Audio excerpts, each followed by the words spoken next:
One of the ongoing themes of this channel for the last 600 episodes has been that decentralization is the most important thing. If blockchains aren't decentralized, then they might as well just be sickly, poorly performing versions of Visa and MasterCard. Ready? Let's go.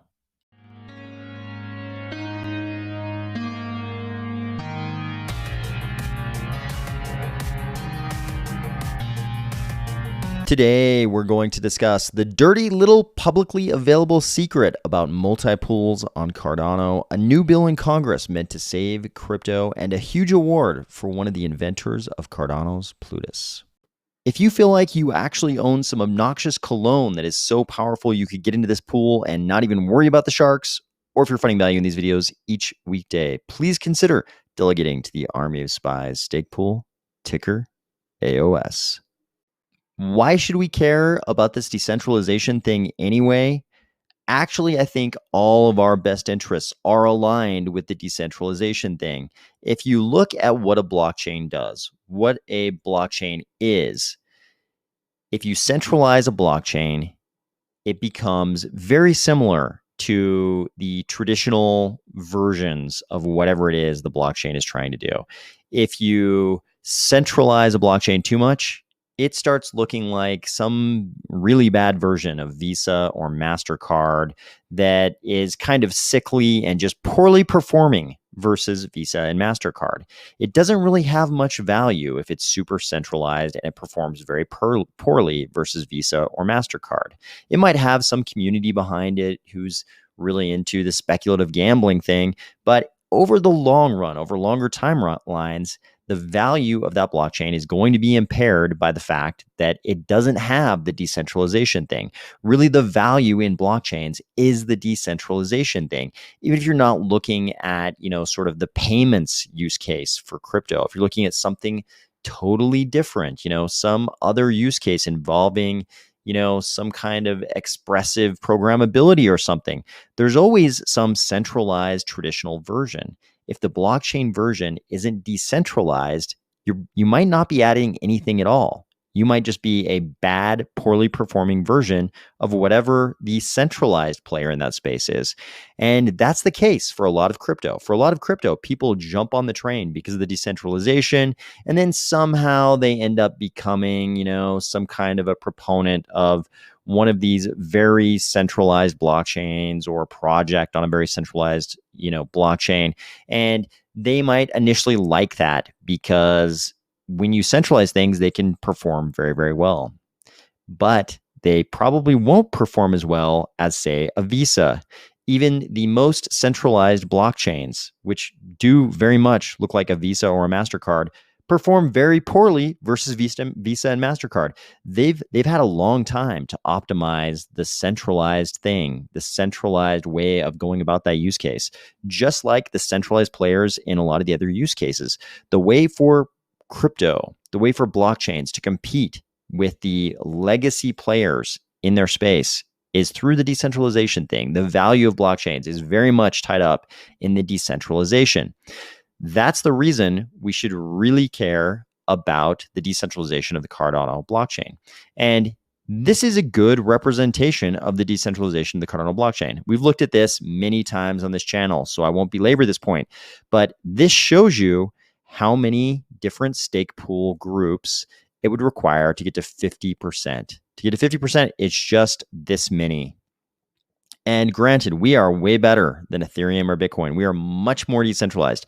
This is our minimum attack vector. You'll hear people talk about this same sort of group of stake pools in terms of it being, related to the Nakamoto coefficient, but we're pretty much talking about the same thing. How many stake pool groups does it take to control the blockchain? And this is it for Cardano. Here's the interesting thing.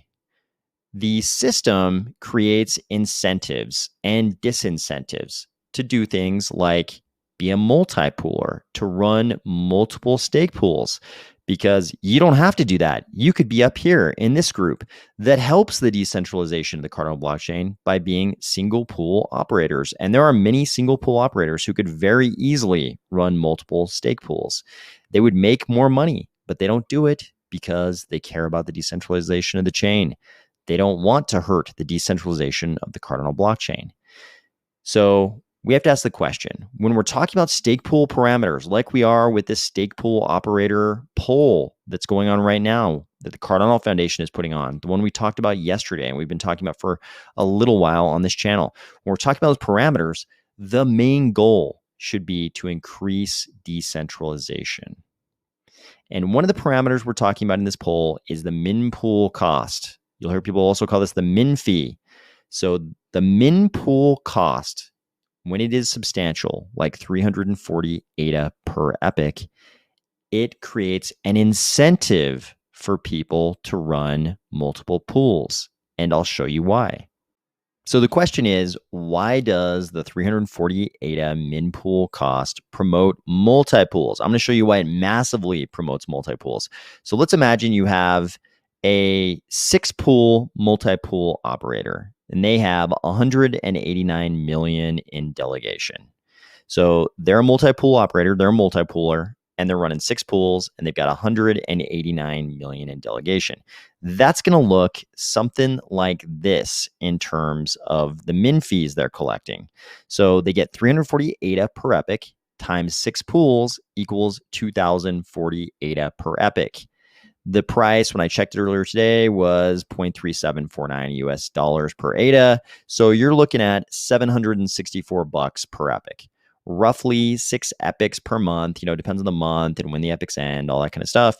But you're looking at something in the ballpark neighborhood of $4,588 per month, 12 months per year. On a yearly basis, that multi-pool operator might be making somewhere in the neighborhood of $55,000 per year just in min pool cost fees, just in the fees they collect from the min pool cost being 340 ADA. So we have to ask ourselves, is this a huge part of their revenue? Yes, it is. Because if they're charging 2.5% margin, and let's say their pool is hitting 3.28%, let's say it's a 3.28% return. And we're going to do some very shortcut math here, but let's say they have that 189 million times 0.0328, we're assuming that's the return, times their margin, 0.025, we get 154,980 ADA per year. If we times that by that price that I saw earlier today, we get 58,000 per year, roughly, in margin fees. All these numbers are very rough, and I'll explain why in a second. But you notice something, they're collecting almost the exact same amount in min pool cost fees that they are in margin. This is why the multi-poolers don't want to reduce the min pool cost. Because if you're set up like this, you're collecting almost as much in min pool cost as you are in margin fees. In fact, what we find out is that this is a big part of why they're running multi-pools. In many cases, you can come up with, they'll tell you all kinds of other reasons why they're a multi-pooler. But let's face it, if you understand human nature, it's the money. It's always the money. That's why they're doing it. So I must explain, this is all very quick shortcut math that only very roughly approximates values, doesn't take into account how the reward pot actually works. There may be mistakes in here, all that kind of stuff. But you can see by these very rough numbers that a huge portion of their revenue is the min pool cost. And this explains one of the phenomena we see with stake multi-poolers. Multi-poolers, you notice, some people are shocked when they see somebody might be running 6 pools, and not a single one of the pools might be over like 45 million. Saturation right now, is a bit north of 70 million. So why did they have multiple pools? Why do they have like 6 pools if none of them are even saturated? It's because of this. It doesn't make sense. Like this hypothetical example, because saturation is somewhere, right around 70 million, they should be running less than 3 pools. That makes them less money. They don't get to collect this min pool cost times 6. Min pool cost times 3, they would make half as much here. They would make half as much. They wouldn't make 55. They'd be making half that amount. Look at what a big chunk out of their yearly revenue that is. That's a pretty big chunk. That's a lot of money. They don't want to do that. Instead, they have 6 pools, so they can collect 6 times the min pool cost every single epic. Is this worse for the delegators? Ask yourself if the min pool cost is coming out of the reward pot, do you want more to come out or less? Because if they were only running 3 pools, it would be less. This is why the multi-poolers don't want, in many cases, multi-poolers do not want to reduce this 340 ADA min pool cost. They want to keep it at 340 ADA. And as we discussed yesterday, many of them, okay, maybe not many of them, but there are examples of multi-poolers charging more than 340 ADA, which I think they should be able to do. I'm all for free markets. I think the min pool cost should be set at 0. I think it should be set at 0. I think there should be no minimum min pool cost. I think there should be no minimum margin cost. I think we just let the markets sort of sort it out. We should let the markets sort it out, and we'll arrive at good values for the provision of this service of stake pool. This service of providing a stake pool for the delegators. The markets will sort out what the right amount is. But when I look at the current minimum, this 340 ADA, it doesn't make sense to me because it's actually promoting multi-poolers. Part of the reason people are opening up additional pools is to collect this additional min fee. If that wasn't the case, then you wouldn't see them with 6 half-empty pools. They would allow their initial pools to saturate first, and then they would open up additional pools. And I'm sure there are multi-poolers out there who actually do that. I know because I've seen some. Granted, okay, only one. I've seen like one out there. There's probably many. Obviously, I haven't looked at all 3,000 pools, but I have seen an example of a multi-pooler who has like 2 saturated pools, which means maybe they're not farming the min pool cost like some other multi-poolers are. But a lot of multi-poolers seem to be farming the min pool cost. They're trying to get as many of those min pool costs fees as they can every epic. So even if they have only 7 million delegation in a pool in some cases, if they have 14 million delegation in a pool, they're going to have multiple pools. This isn't the way the system should be set up. The system should be set up to not incentivize multi-pooling. We should have disincentives. It should disincentivize multi-pooling.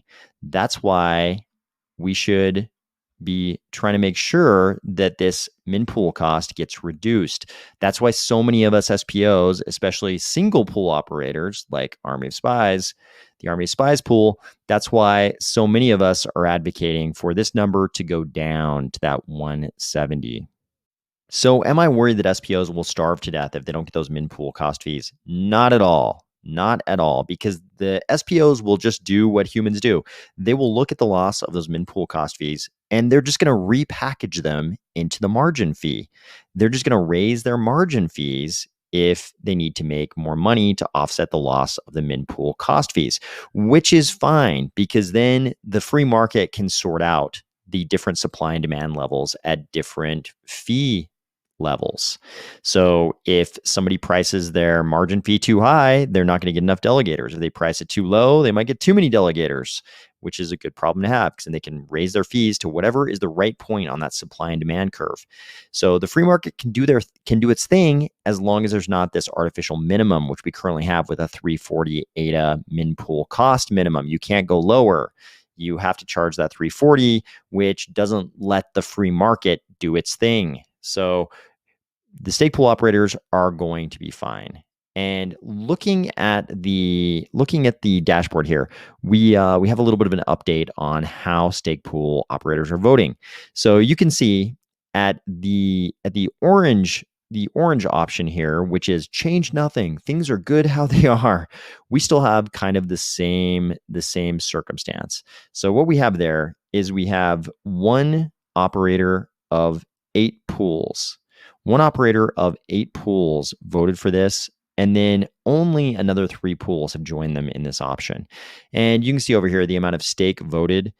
Over half of this stake that voted for that option is that one multi-pool operator. That one operator of 8 pools makes up over half of this stake that was voted for that option. The same thing with this option, which is K to 1,000, keep min pool cost at 340. So don't change the min pool cost, just change K to 1,000. One single multi-pooler of 7 pools in this case makes up over half of the stake that voted for this option. So it looks like there was substantial amounts of stake voting for both of these, but over half in each case was a single multi-pooler. Whereas with the change K to 1,000 and change min pool cost down to 170 option, you see almost half of all pools voted for just this one option to change everything in favor of decentralization. And don't forget, on May 25th, you can start redelegating. You can redelegate at any time, obviously, but by May 25th, your stake pool will have voted. You can look at the way they voted. And if you believe in decentralization and you don't believe they're voting in favor of decentralization, you should redelegate. Redelegate to a pool that did vote in favor of decentralization. Here is a nice ray of hope for us going into the weekend. Congressman Tom Emmer and Darren Soto have introduced the Securities Clarity Act. This is a bill that attempts to rescue crypto from the clutches of the SEC. Here's the actual bill, and one of the big things it does is down here on page 4. So you remember on this channel, we've talked before about the big laundry list of things that are securities. Things that are securities in Section 2A of the Securities Act of 1933. So what Tom Emmer and Darren Soto are doing here is they're saying that the term security, as it's defined in that laundry list in Section 2A1, does not include an investment contract asset. They're just going to add that on to the end of the definition. Because you remember the whole thing with the Howey test. The Howey test is just a way to interpret one phrase in that whole laundry list, and that's investment contract. But they're adding this new phrase, investment contract asset. And they're saying right in that 2A1 list that an investment contract asset is not included in the definition of security. So then we have to ask, okay, what's an investment contract asset? Because these things are not securities. Well, they say an investment contract asset means an asset, even if it's in digital form, that is sold or otherwise transferred or intended to be sold or otherwise transferred pursuant to an investment contract, and that is not otherwise a security pursuant to the first sentence of paragraph 1. So that's 2A1. So they're saying, hey, crypto assets are not going to be securities unless they are a security for some reason other than the investment contract thing in Section 2A1. This is a very clever and interesting way to try to get crypto out of that definition of security in Section 2A1 of the 33 Act. So will this bill go anywhere? Who knows? Who knows if it'll even go anywhere? But love to see this out of Representatives Emmer and Soto, and I hope they have good luck with it. Finally, Charles dropped this video to let us know that Professor Wadler, co-inventor of Plutus, the smart contract programming language of Cardano, has been elected as a Fellow of the Royal Society, joining scientific luminaries like Einstein, Darwin, Stephen Hawking, and Sir Isaac Newton. This is obviously very good company to keep. I hope you had a great week. I hope you're looking forward to a nice weekend. I hope you're doing something fun, and I will talk to you soon.